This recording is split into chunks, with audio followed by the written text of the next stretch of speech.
right now on 5 on Your Side at 10. Child care crisis. Tonight, the I-Team uncovers a growing problem in Missouri and the efforts underway to help struggling parents. Thursday Thunder, where the chances are highest, and why if there is anything frozen falling, it won't be snow. Our top story, tragedy in Ferguson. A mother and 4 children die in a suspicious house fire. She was very good with her kids. She was very good mother. Tonight, a community comes together in grief and shock. When something this horrendously tragic happens, people are hurting. Tonight, investigators from bomb and arson and homicide detectives are all looking into what happened. Good evening, everyone. I'm Kelly Jackson. And I'm Mike Bush. The fire broke out around 4:30 this morning on North Clay Avenue in Ferguson. 5 people and 3 family pets were killed. Family tells 5 on Your Side that 39-year-old Bernadine Prusner and her 4 young children were inside the home at the time. Just hours ago, a somber vigil was held at Jeske Park, just down the street from the family's home. Our Robert Townsend was there and spoke with community leaders coming to grips with this terrible day. Robert. Michael, people in Ferguson and all around the St. Louis region are feeling immense pain after hearing what happened to the family. They came together in prayer. So we just pray for this family and those that are left here. In song. How sweet the sound. And in moments of silence.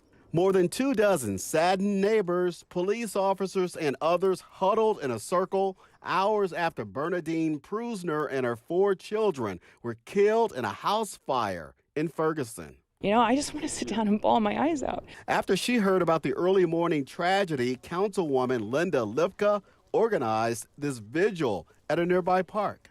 I didn't get to meet her kids. I didn't get to meet her, but I didn't have to know that she mattered. It comes down to humanity. It comes down to community. Understandably, Prusner's hurting father didn't want to talk on camera. He told me by phone that his 39-year-old daughter and her children lived in the home for about 6 years. For the past 2 years, Bernadine Prusner, an author and professor, taught early childhood education at Lewis and Clark Community College. She also had an older brother. Her grief-stricken dad identified his grandchildren as 2-year-old Millie Jackson Spader, 6-year-old Jackson Spader, and 9-year-old twin sisters, Ellie and Ivy Prusner. We ask that you let them know how much they're going to be missed. We ask that you let them know that they are loved. Many of them are struggling, and we're working on trying to get them some help. Ferguson's teary-eyed police chief is talking about his officers who responded to the unforgettable scene.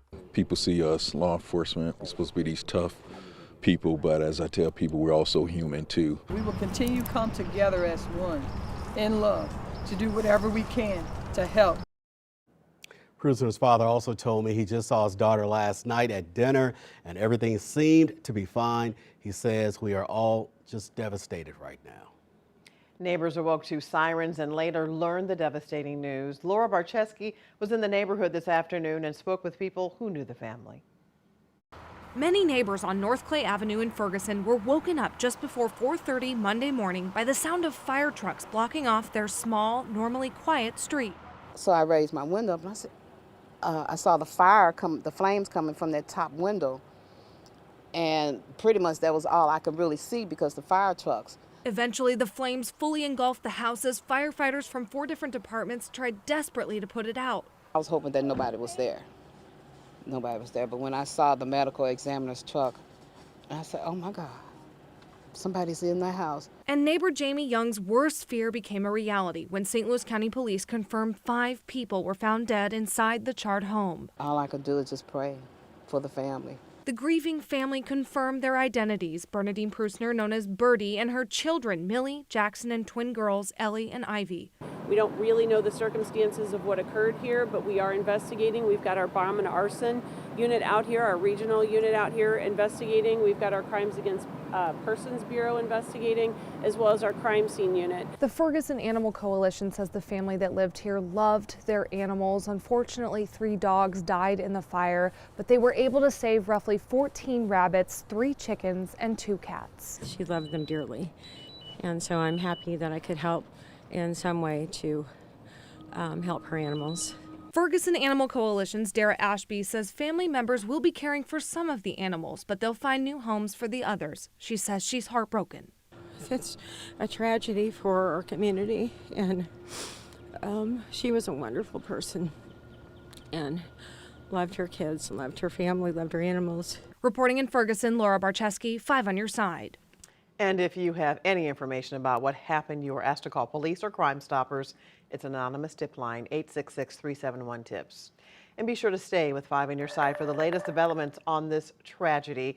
We'll bring them to you on air, on KSDK.com, and on the 5 on your side app. Tonight, 4 North County families are out of their homes after a fire at an apartment complex. The 3-alarm fire broke out just before 7 at the Paddock Village Apartments in Blackjack. Nearly 70 firefighters were called to the scene.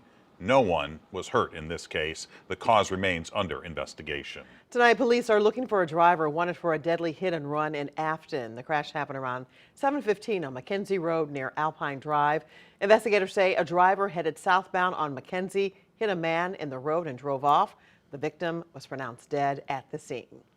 2 people were seriously injured after being thrown from their moped in the Central West End. Authorities say the moped and a car crashed around 7:30 on Lindell near Sarah. No one in the car was seriously hurt. They're still investigating the crash. Let's talk about our weather now. It was very nice on President's Day. It really was. After nearly 60 degrees today, temperatures are dropping to around 30 overnight. Chief Meteorologist Scott Cottle is tracking even more warm air in the Weather First forecast. You know, tomorrow we should be in the same vicinity as we were today, 60 or a little better. And then on Wednesday, if we didn't have clouds increasing, we might hit 70 degrees, but we think we're going to hold it in the upper 60s. Here's what it looked like as those high clouds were rolling in this evening around St. Louis. It's a pretty sunset for us for sure. Those high clouds, well, they're trying to produce a few little sprinkles well to the south of St. Louis, down towards Steelville, Missouri, heading down towards Annapolis. Not much, if any of that, is actually reaching the ground. In fact, the clouds have spread into St. Louis now, and with a little bit of a breeze, we stirred things up. We went from 42 last hour back up to 46. We do think as this system slides by to our south overnight, the clouds will be clearing out just before daybreak, and we are in a much milder pattern for this week ahead. Maybe that spritz for the next couple of hours down to the south, but then thunder is possible by the time we get to Thursday. We'll show you the better chances for those to see thunderstorms, where those are, in just a few minutes, Mike. Tomorrow, students in the Francis Howell School District will shift to remote learning because of a network disruption. The district hopes to return to in-person classes on Thursday, but parents are asked to prepare for a full week of remote learning if the network is not restored.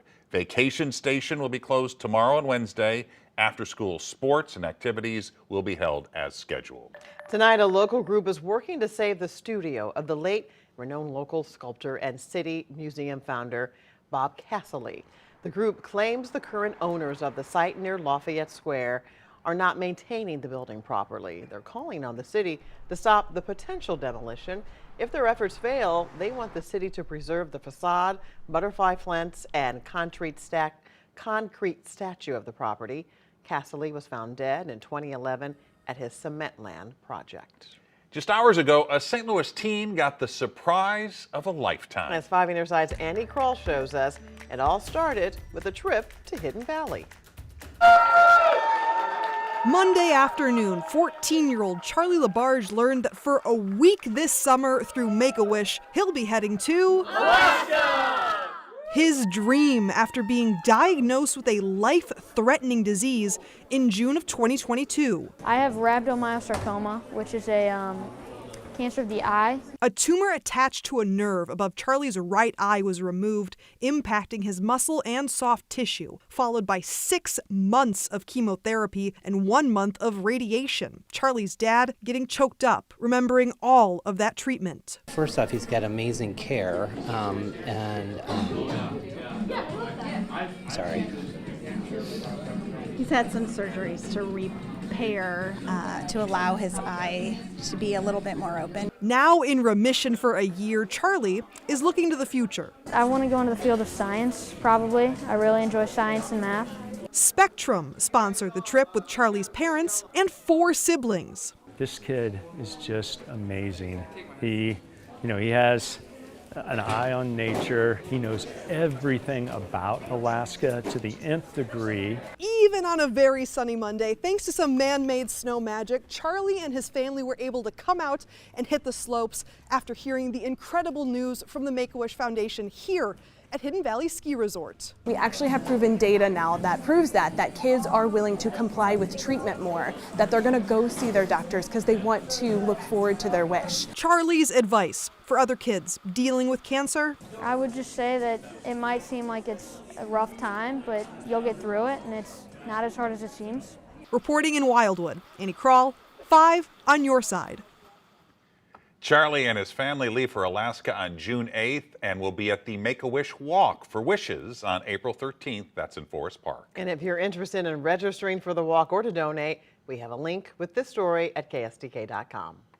A crisis in childcare. Some are closing because they can't get the staffing, so they can't get the children, and so they just can't make their budget. The sudden closure of a local daycare highlights a growing problem the I-Team has been tracking for years. The solution's now on the table to fix it. Slamming the brakes on expired temp tags, the proposed law that would put Missouri mechanics in the driver's seat. Some of you may choose to drive with the top down as warmer weather returns. How this stormy weather in California impacts our region later this week.